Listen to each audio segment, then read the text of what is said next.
दोस्तों नमस्कार, आदाब, सत श्री अकाल। उर्मिलेश संवाद के इस कार्यक्रम में आपका बहुत बहुत स्वागत है। मैं हूं उर्मिलेश। दोस्तों आज मैं आपको एक बहुत महत्वपूर्ण कहानी सुनाने जा रहा हूं, इतिहास की कहानी, लेकिन जो हमें रोमांचित करती है, अपनी विचारोत्तेजना से हमें सोचने के लिए मजबूर करती है और अपने समाज, अपने देश और इस दुनिया के महान लोगों के जीवन के बारे में भी प्रकाश डालती है। इस कहानी को यह तो मैं नहीं कह सकता कि बिल्कुल कहा ही नहीं गया है, मैं पहली बार कह रहा हूँ, ऐसा नहीं है। ये कहानी दर्ज है इतिहास ग्रंथों में, संस्मरणों में, लेकिन ये बहुत लोग जानते नहीं हैं, बिल्कुल प्रचलित नहीं है। इसलिए मैं आज ये बताने जा रहा हूँ आपको। और ये कहानी है इस देश के संविधान के ड्राफ्टिंग कमेटी के चेयरमैन बाबा साहब डॉक्टर भीमराव अंबेडकर के जीवन से संबंधित। ये एक अद्भुत कहानी है, हमारे समाज के एक हिस्से को, बड़े हिस्से को, प्रभावशाली तबके को बेनकाब करती है, तो समाज के और सियासत के कुछ हिस्सों को सामने भी लाती है कि उनमें वाकई दरियादिली थी, उनमें वाकई उदारता थी, उनमें वाकई मनुष्यता थी। तो ये कहानी है बाबा साहब भीमराव अंबेडकर के शादी की, विवाह की। अपनी पहली धर्मपत्नी के निधन के बाद उन्होंने दूसरी शादी की और वो प्रेम विवाह था। वो किया उन्होंने डॉक्टर शारदा कबीर के साथ, और यही डॉक्टर शारदा कबीर डॉक्टर सविता अंबेडकर कहलाईं। डॉक्टर सविता अंबेडकर के साथ जब उनकी शादी हुई 15 अप्रैल 1948 को, तारीख याद रखिएगा, क्योंकि बाबा साहब उस वक्त भारत की संविधान सभा के न केवल सदस्य थे बल्कि भारत के कानून मंत्री भी थे। तो कानून मंत्री की शादी हो रही थी, बिल्कुल सादे ढंग से, और वह शादी दिल्ली में हुई, उनके बंगले में। बहुत कम लोग आमंत्रित थे। बाबा साहब के घनिष्ठ मित्रगण, उनके शुभचिंतक, उनकी विचारधारा के साथ खड़े लोग, और सविता अंबेडकर की के घर से भी उनके बहुत ही निकटस्थ कुछ लोग आए थे।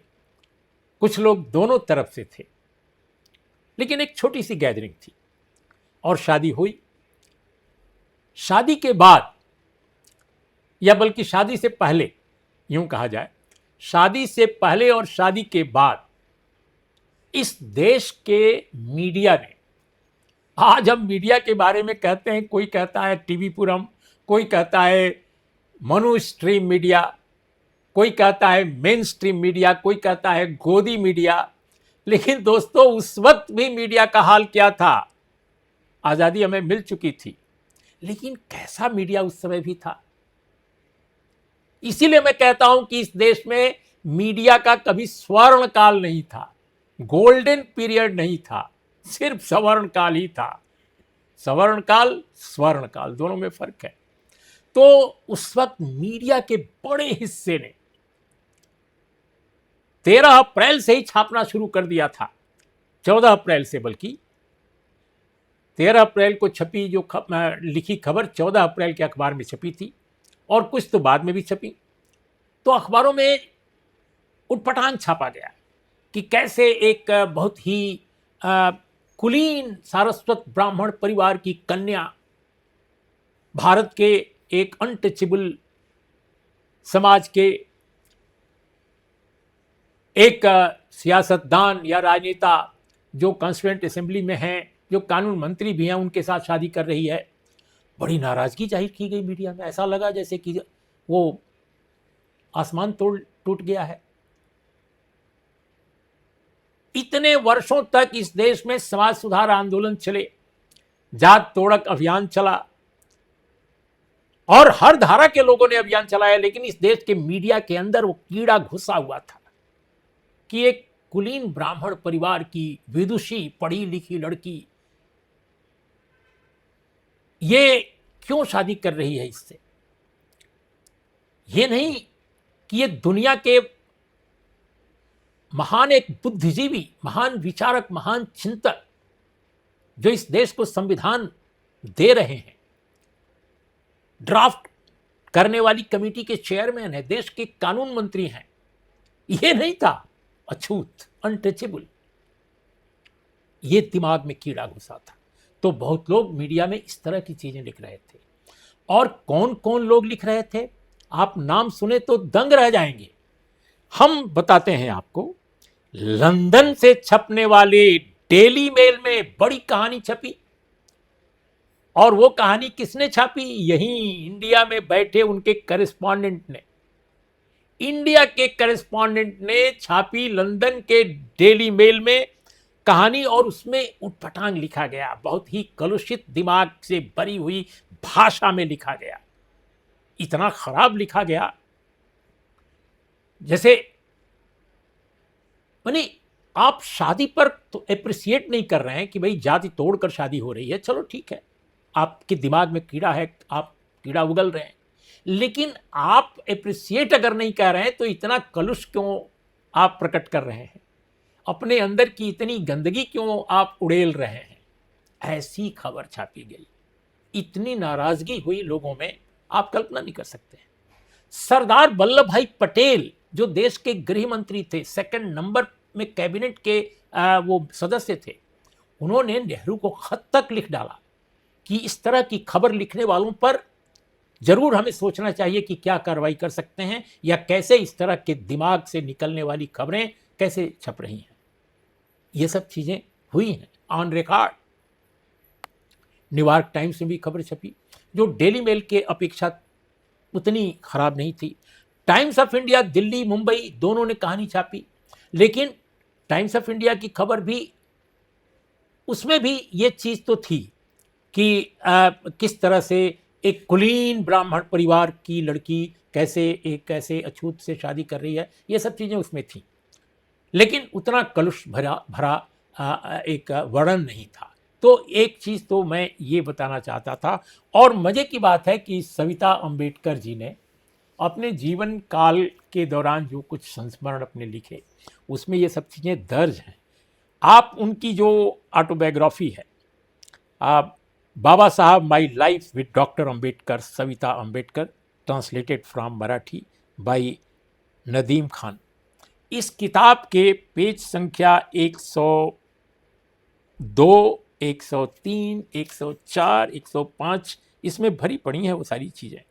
और उन्होंने ये भी कहा है कि ये जो स्टोरीज छपी हैं डेली मेल, लंदन में, न्यूयॉर्क टाइम्स में, इस बारे में उन्होंने ही, सविता अंबेडकर जी ने ही कहा है कि वल्लभ भाई पटेल ने, उनके जब नोटिस में ये बात आई तो उन्होंने नेहरू जी को भी खत लिखा। क्यों खत लिखा? वो जा भी सकते थे, उस समय उनकी तबीयत बहुत खराब थी, उन्हें हार्ट की प्रॉब्लम हुई थी, वो बिस्तर पर थे, इसलिए उन्होंने खत द्वारा इस अपनी चिंता जाहिर की, रोष प्रकट किया कि ऐसा नहीं होना चाहिए था। ये तो बहुत बड़ी बात है कि हमारे देश के एक विद्वान की शादी हो रही है, एक महान व्यक्ति की शादी हो रही है। और उन्होंने ये भी कहा कि बापू होते, तब तक आप जानते हैं महात्मा गांधी जी की को इस दुनिया से जा चुके थे, उनके निशंस आप जानते हैं क्या हुआ था उनके साथ। तो नाथूराम गोडसे ने गोलियां चलाई थीं और उनकी ज़िंदगी ले ली थी। तो सरदार पटेल ने ये कहा कि अगर बापू होते तो कितने खुश होते। और मज़े की बात है कि अंबेडकर ने अपने जीवन में पहली बार बापू शब्द जो एक बार यूज़ किया, उसी वक्त उन्होंने भी लिखित में ये कहा। हाँ, सरदार पटेल को कॉन्ग्रेचुलेशन उन्होंने दी थी, तो उसके जवाब में उन्होंने कहा कि हाँ, मुझे भी लगता है कि बापू होते तो ज़रूर हमें आशीर्वाद देने आते या पार्टिसिपेट करने आते शादी में। ये बात कही। सरदार पटेल स्वयं आना चाहते थे, लेकिन उन्हें डॉक्टरों ने बिस्तर से न उठने की सलाह दी थी, वो नहीं आ पाए। लेकिन दोस्तों, आपको मैं आज एक बहुत महत्वपूर्ण बात बता रहा हूं कि मुख्यधारा मीडिया का तो ये हाल था, लेकिन जिस कांग्रेस पार्टी से बाबा साहब अंबेडकर का कभी खट्टा कभी मीठा रिश्ता रहा, महात्मा गांधी जिनसे उनकी हमेशा अनबन रही, वैचारिक अनबन, उसी पार्टी के एक नेता, उन्होंने बाबा साहब भीमराव अंबेडकर और सविता अंबेडकर की शादी पर उल्लास में, खुशी में, दोनों की पार्टी पर एक समारोह तक कर दिया अपने घर पे। शादी के दिन ही उन्होंने अपने घर दोनों को बुलाया, वर वधू दोनों को, और बहुत इज्जत बख्शी, बहुत प्यार बख्शा।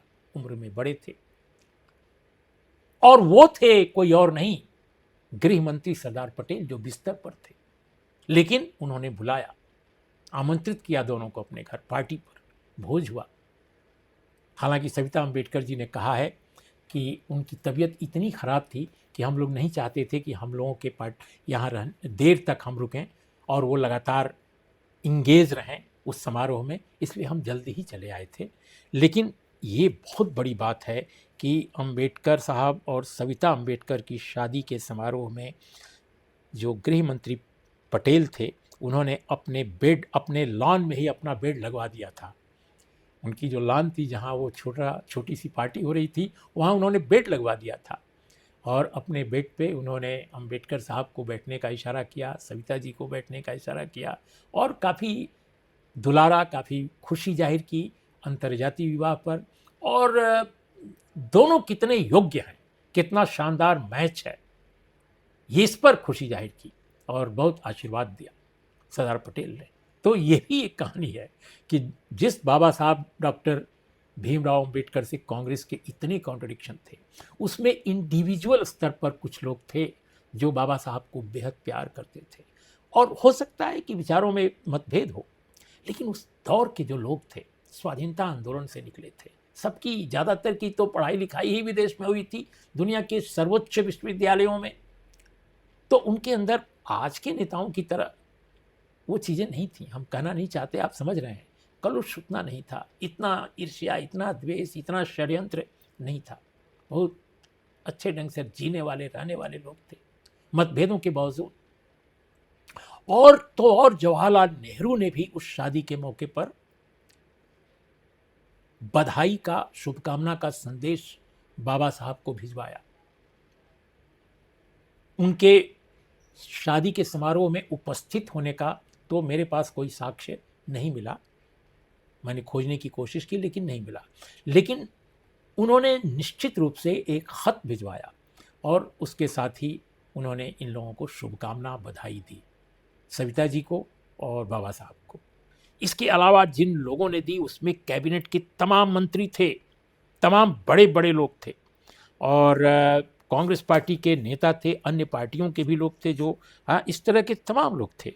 और ये जो शादी हुई, उस शादी पर 13 अप्रैल 1948 को जो स्टोरी छपी, उसमें बहुत सारी चीज़ें जो कही थी, जैसे मैंने आपको बताया अखबारों में, तो अखबारों का जो अप्रोच था बहुत ख़राब था, बहुत ही ख़राब था।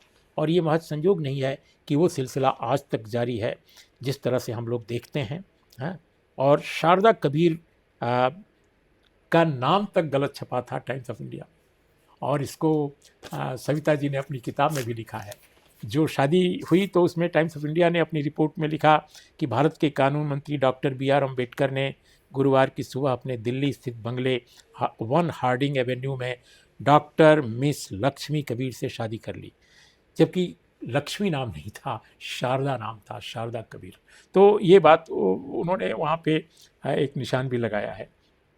कैरवन ने भी छापी थी कहानी, कैरवन उस समय भी छपती थी, ये मुझे नहीं मालूम था, और बहुत सारी बातें छपी थी इस देश के अखबारों में, मैगजीन्स में। लेकिन बताइए, न्यूयॉर्क टाइम्स ने और लंदन के डेली मेल ने भी कहानी छापी। हालांकि जैसा मैंने कहा कि डेली मेल की कहानी ज़्यादा गड़बड़ थी, जिस पर स्वयं सविता जी बहुत क्षुब्ध थी। न्यूयॉर्क टाइम्स की कहानी उतनी बुरी नहीं थी या उतनी अनर्गल नहीं थी। लेकिन कहने का मेरा मतलब यह है कि मेन स्ट्रीम मीडिया जो इंडिया में बैठा था, ये कहानियाँ छपी जरूर विदेश के अखबारों में, लेकिन लिखने वाले इंडिया में थे। तो ये कहानी मैं आपको जरूर बताना चाहता था कि इस देश का एक वरिष्ठतम मंत्री बाबा साहब को किस तरह मोहब्बत करता था। ये प्यार ही तो था, दुलार ही तो था कि उनको शादी के मौके पर अपने घर बुला रहे हैं जबकि उनकी जिंदगी खतरे में है। हार्ट का प्रॉब्लम था। डॉक्टर ने कहा था कुछ नहीं करना है, बिल्कुल लेटे रहना है, लेकिन उन्होंने लॉन में बेड डलवा दिया और वहीं से सारे समारोह का, बहुत संक्षिप्त समारोह था, कुछ लोग आमंत्रित थे, उसका एक तरह से निगरानी करते रहे, देखते रहे और बाबा साहब को और सविता जी को, दोनों को बहुत आदरपूर्वक उन्होंने अपने घर से विदा किया शादी की इस छोटी सी पार्टी के बाद, और बहुत आशीर्वाद दिया, बहुत उनको ऑनर दिया। दोनों हम कहेंगे, आदर और आशीर्वाद दोनों। स्वयं वो उम्र में बड़े थे, सविता जी से तो खैर बहुत बड़े थे। तो ये एक कहानी जो मैं आपको सुनाना चाहता था। आपको ये कहानी कैसी लगी? बाबा साहब और सविता अम्बेडकर की शादी की, और शादी किस माहौल में हुई, राजनीति में क्या उसका प्रतिक्रिया थी, क्या असर था, मीडिया ने कैसे लिया, ये ज़रूर आप बताइएगा इस कहानी पर हमारे। और बाकी हम कहानियाँ इस तरह की ज़रूर बीच बीच में शनिवार संडे अलग अलग समय पर ज़रूर सुनाते रहेंगे। आप हमारे कार्यक्रम को देखते हैं, बहुत अच्छा लगता है, आप लिखते भी हैं, हम टिप्पणी में देखते हैं। लेकिन एक चीज़ ज़रूर कहूँगा कि हमारे जैसे चैनल को, जो एक जर्नलिस्ट का चैनल है, आप प्रसारित भी कीजिए, आप सब्सक्राइबर बनिए और अपने दोस्तों के बीच भी इसको ले जाइए, इसको प्रसारित कीजिए। बस इतना ही। नमस्कार, आदाब, सत श्री अकाल, जय भीम।